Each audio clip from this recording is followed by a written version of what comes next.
Hello दोस्तों, स्वागत है आपका हमारे यूट्यूब चैनल पर। आज हम देखने वाले हैं 12वीं कविता लोकगीत। चलिए शुरू करते हैं आज का वीडियो। तो इसका स्वाध्याय मैंने पहले ही अपलोड कर दिया है, अगर आपको देखना होगा तो जाकर देख सकते हो, लिंक नीचे डिस्क्रिप्शन बॉक्स में मिल जाएगा।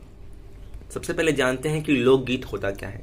देखो, लोकगीत को इंग्लिश में फोक सॉन्ग कहते हैं। आपको पता ही होगा, हमारा भारत विविधताओं से भरा हुआ है। भारत में अनेक राज्य हैं, सब राज्य की अपनी भाषा है। जैसे कि महाराष्ट्र में मराठी, गुजरात में गुजराती, राजस्थान में मारवाड़ी, उसके बाद साउथ के स्टेट में तमिल, तेलुगु, कन्नड़, मलयालम, अलग अलग भाषाएं हैं। हर राज्य की अपनी संस्कृति है। हर राज्य में जो पूजा हैं, त्यौहार हैं, उनकी पद्धति अलग है, त्यौहार मनाने के तरीके अलग हैं। तो ऐसे ही हर राज्य में अलग अलग लोकगीत होते हैं, लोक नृत्य होते हैं। तो लोकगीत क्या होता है? जिसे पीढ़ी दर पीढ़ी चलाया जाता है। ठीक है, यहाँ पर देखो क्या दिया गया है। लोकगीत लोक के गीत हैं जिन्हें कोई एक व्यक्ति नहीं बल्कि पूरा लोक समाज अपनाता है। सामान्यतः लोक में प्रचलित, लोक द्वारा रचित एवं लोक के लिए लिखे गए गीतों को लोकगीत कहा जा सकता है। लोकगीतों का रचनाकार अपने व्यक्तित्व को लोक समर्पित कर देता है। तो देखो, आपको पता ही होगा, गाँवों में अभी भी क्या होता है कि जब जैसे किसी बच्चे का जन्म हुआ घर में, या फिर कोई शादी का मौका है, या फिर कोई त्योहार है, तो घर की सभी महिलाएं मिलकर गाना गाती हैं। तो उसी को हम लोकगीत कहते हैं, क्योंकि वो सदियों से चले आ रहे हैं। वैसी पद्धति सदियों से चली आ रही है। अब शहरों में तो नहीं देखने को मिलता, लेकिन आपको गाँवों में अभी भी देखने को मिल जाएगा। तो उसी को लोकगीत कहा जाता है। इस कविता में ये जो हमारा पाठ है, इसमें उत्तर भारत के, उत्तर प्रदेश के कुछ लोकगीत को लिया गया है जो हमें पढ़ना है। तो चलिए देखते हैं। यहाँ पर विधा परिचय लोकगीत क्या होता है मैंने आपको सिंपल से बता दिया है। उसके बाद यहाँ पर देखो, कजरी, सोहर, बन्ना बन्नी लोकगीतों के प्रकार हैं। ये उत्तर भारत के लोकगीत हैं। ठीक है, उत्तर प्रदेश बिहार के लोकगीत हैं। और पाठ परिचय इसमें क्या दिया गया है, तो इसमें जो सावन भादों का मौसम है, यानी कि जब बारिश का मौसम स्टार्ट होता है, तो नेचर में कैसे चेंजेस होते हैं, नेचर में हरियाली कैसे आती है, फूल खिल जाते हैं, पेड़ खिल जाते हैं, ये सब इसमें बताया गया है। तो यहाँ पर हमें देखने वाले हैं, चलिए देखते हैं। और जो पाठ कविता है, ये आपको लगेगा कि थोड़ा उत्तर भारत, थोड़ा भोजपुरी जैसे, थोड़ा अवधी लैंग्वेज में है। तो अगर आप उत्तर भारत की होगे, उत्तर प्रदेश बिहार के, तो आपको ये समझने में अच्छा लगेगा, थोड़ा इजी जाएगा। तो देखते हैं। आइल बसंत के फूल रे सुनो रे सखिया, सरसों सरसाइल, अलसी अलसाइल, धरती हरसाइल। बसंत के फूल यानी कि बसंत ऋतु, जिसे स्प्रिंग का मौसम कहा जाता है। तो स्प्रिंग सीजन आ चुका है। तो एक सहेली अपनी दूसरी सहेली से, अपनी जो फ्रेंड है, उससे क्या कहती है कि सरसों सरसाइल, अलसी अलसाइल, धरती हरसाइल। जो सरसों का फूल है वो आ चुका है। अलसी जो एक ग्रेन होता है, दलहन होता है, वो भी आ चुका है। और धरती हरसाइल यानी कि धरती पर, अर्थ पर चारों तरफ हरियाली फैल चुकी है। जो पेड़ पत्ते झड़ गए थे पतझड़ के मौसम में, अब वो खिल चुके हैं, फूल मुस्कुरा रहे हैं।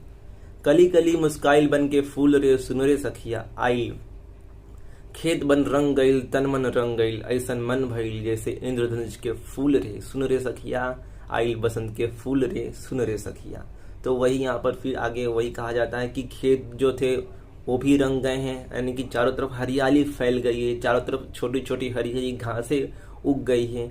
और ऐसन मन भइल जैसे इंद्रधनुष के फूल रे सुन रे सखिया।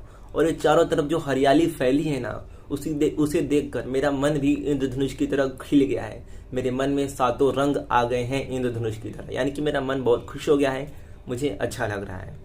उसके बाद, अखिया कजराइल, सपना मुस्काइल, कंठराग भराइल, बगिया फूलल यौवन फूल रे सुन रे सखिया, आइल बसंत के फूल रे सुन रे सखिया। तो यही यहाँ पर बताया गया कि चारों तरफ हरियाली देखकर मेरी आंखें खुश हो गई है। अखिया कजराइल, कजराइल यानी कि यहाँ पर काजल लगाया हुआ, ऐसा लग रहा है कि आंखों में काजल लगाया हुआ। सपना मुस्काइल, कंठराग भर आइल, बगिया फूलल यौवन फूल रे सुन रे सखिया। तो ये पूरा जो आपका कविता है लोकगीत बहुत आसान है। इसमें बस यही बताया गया है, जितने भी लाइन है, कि कैसे बारिश का मौसम, उसके बाद बसंत ऋतु का मौसम है, उसमें चारों तरफ हरियाली देख के जो नायिका है, जो लड़की है, उसे खुशी हो रही है। ठीक है, यही यहाँ पर बताया गया, ज़्यादा कुछ इसमें हार्ड नहीं है। यहाँ पर आप कुछ कठिन शब्द को देख सकते हो। सखिया सहेली, यौवन पबर्टी, आइल आया, सरसाइल सरस हुआ अर्थात फूलों से लद गई, हरसाइल हर्षित होना, गईल गया, भइल हुआ, कजराइल काजल लगाया, चिटकाइल चटक कर खिल उठी, करिया काला, सिजरा सेज, अंचरा आंचल। उसके बाद बहे मस्त बयार झरझर झरे प्यार, रंग गए तार तार, हर मनवा गुलाब के फूल रे सुनो रे सखिया। तो यहाँ पर क्या बताया गया है कि जैसे जैसे हवा बहती है वैसे वैसे प्यार बह रहा है हवाओं में। मुझे ऐसा लगता है कि जैसे जैसे हवा बह रही है वैसे वैसे प्यार हवाओं में घुल रहा है।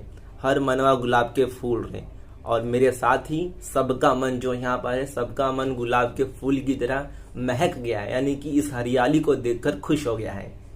बगिया मुस्काइल कली कली चटकाइल, भौरा दल दौड़ी आइल, गौरैया के माथे करिया फूल रे सुन रे सखिया आइल बसंत के। तो यहाँ पर ये दिया गया है।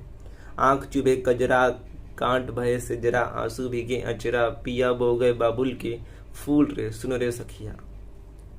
तो यहाँ पर बताया गया है कि जो बाग बगीचे हैं उसमें उस पर भी फूल उग गए हैं, और इसलिए जो भौरा है यानी कि जो मधुमक्खी वगैरह रहते हैं वो इस पर आ गए हैं, आक्रमण कर रहे हैं फूल का रस लेने के लिए।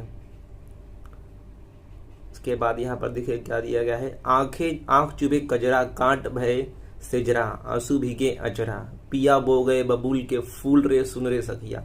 तो इस मौसम में जो हमारी नायिका है, जो लड़की है, उसे अपने प्रिय व्यक्ति की याद आ रही है, क्योंकि प्रिय व्यक्ति उनका इस वक्त इस मौसम में उनसे दूर है, तो उन्हें उनकी याद आती है, और उनके आंखों से ठीक है, उस लड़की की आंखों से आंसू बहते हैं और उसे कांटे की तरह चुभते हैं, यानी कि उसके प्रिय व्यक्ति की याद दिलाते हैं। तो यही यहाँ पर लास्ट लाइन में कहा गया है, पिया बो गए बबूल के फूल रे, यानी कि उसके जो प्रिय व्यक्ति हैं उसके लिए कांटे बो गए हैं, उसे ऐसा लग रहा है, उन्हें उनकी याद आ रही है।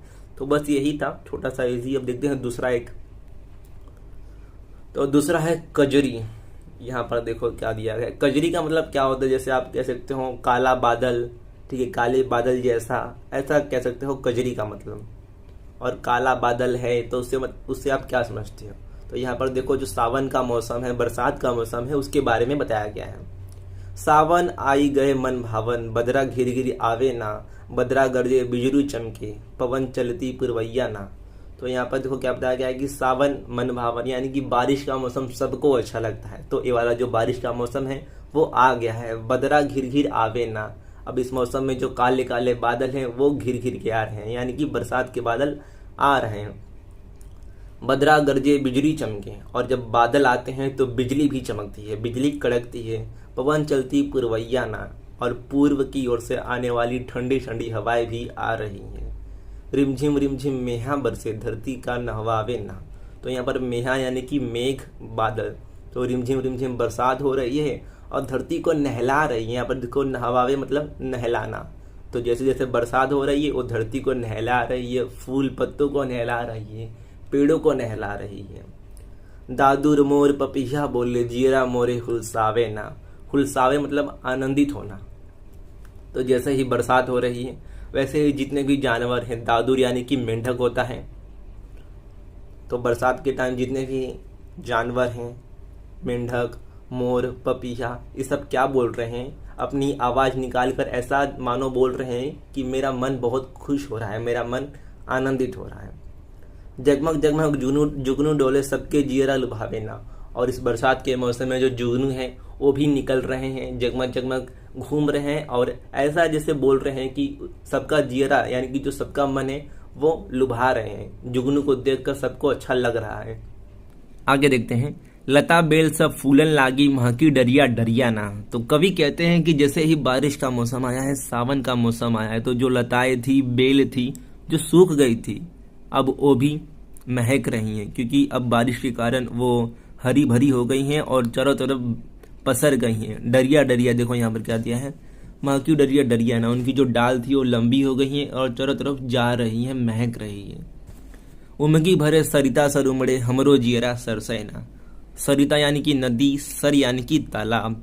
तो बारिश के मौसम से पहले, सावन से पहले जो नदी तालाब सूख गए थे, अब उनमें भी पानी भर गया है, और वो कह रही हैं, मानो नदी जो तालाब है वो कह रही हैं कि मेरा मन आनंदित हो गया है इस सावन के मौसम के कारण।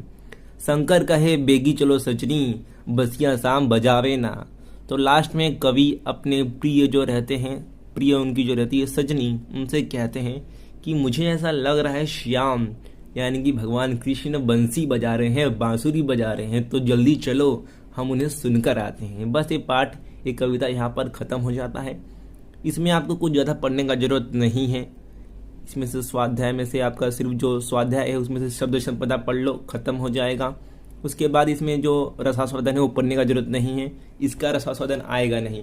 और इस कविता में ज़्यादा डीप में मत जाओ, सावन बसंत के फूल उतना आपको समझने की ज़रूरत नहीं है, सिर्फ स्वाध्याय एक बार बहुत अच्छे से कर लो। तो यही था आज का वीडियो। आप मुझे इंस्टाग्राम पर फॉलो कर सकते हो अपने सवाल पूछने के लिए। आपके मन में कुछ डाउट होगा, कुछ भी सवाल होगा हिंदी को लेकर या फिर बोर्ड एग्जाम को लेकर, तो सिंपली मुझे पूछ सकते हो। मिलते हैं किसी वीडियो में। वीडियो पर देखने के लिए बहुत बहुत धन्यवाद।